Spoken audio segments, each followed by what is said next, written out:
Nostalgia is one of the most powerful emotions there is because it's not just about joy and love and affection, all that is there, but there's a tinge of sadness to it. And regret is one of the most powerful emotions as well. They're mixed together, just like in Inside Out. They show us that a lot of our happiest memories, they have that regret and nostalgia to them because they're gone and we're in that moment. We can't get it back. There's a little bit of sadness, like, I wish that was still happening. And I think the Connors reboot was entirely built on that. So first you had a Roseanne reboot decades after the show ended. That's already built on nostalgia. Then they do a Roseanne-less Roseanne, where Roseanne is gone, but we're still following these characters. The show really kind of needs a Roseanne type figure because there's the yin and yang, there's the conflict and friction and tension she brings. Otherwise, we're just hanging out with one of the most open-minded and blue-collar families that ever existed. And watching it last night, the series finale, I never watched the Connors itself. I watched Roseanne. Growing up as a kid, I feel like there were Cosby Show families and Roseanne Show families, and as we were white working class, about half step above white trash, of course, we gravitated more towards Roseanne. But I like that the Roseanne reboot gave fans what they wanted. It wasn't like Fresh Prince, where it's a dark and gritty drama where fans of the original are like, what the fuck is this? This has nothing to do with the show that we originally liked. I like that they gave us what we wanted. They know what people of nostalgic reboots actually want to watch when they're watching it. But I never saw the Connors any of the 7 seasons until the series finale, and I watched it. I felt like I could kind of pick up what was happening without watching any of it before, and it was interesting to me that in the closing moments, it was all about Roseanne, a character who hasn't been on the show. She's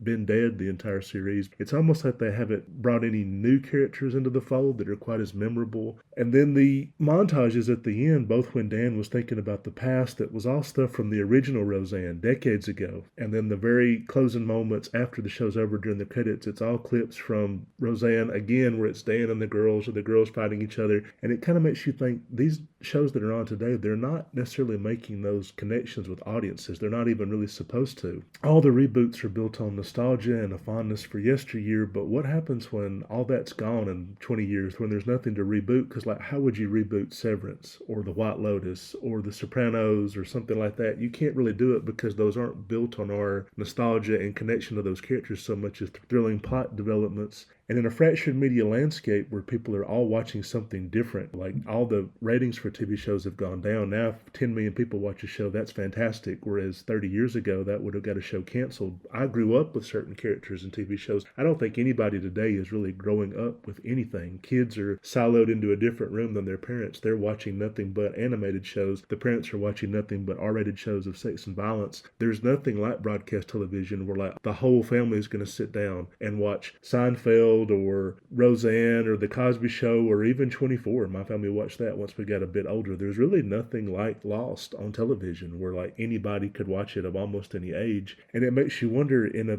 few decades, will there be any nostalgia left to mine now that our media landscape is so fractured? Probably not, would be my guess. And now the goal is not even necessarily to get to 100 episodes anymore. Now they want to cancel a show after 2 or 3 seasons because they don't want to do a pay bump. Talent has become completely disposable and replaceable, according to the streamers anyway. The old goal of, we're going to get to 100 episodes and it's going to go into syndication and the show's going to be powerful, people are going to watch it for years and years. They don't even want to do that anymore. Now it's like, let's do a quick rip, 2 or 3 seasons, then the show's canceled, people move on or they don't, and then talent, we can just shuffle them around, who cares? And so you have to wonder if that fractionalized media landscape, if that's what's slowly dividing America. The Connors started, Roseanne started at a time when cable TV wasn't that big. There were only 3 or 4 channels and there just wasn't that much competition. All the shows that are being rebooted, they're all like that from yesteryear, before everything became so divided and people started consuming totally different news. There's MSNBC people and Fox News people, and then for entertainment, there's Dora the Explorer people, R-rated sex drama type people that I like. I kind of prefer that stuff myself. Everybody's in their own silos and fractionalized. Was cable television, was that when America started to get fractured?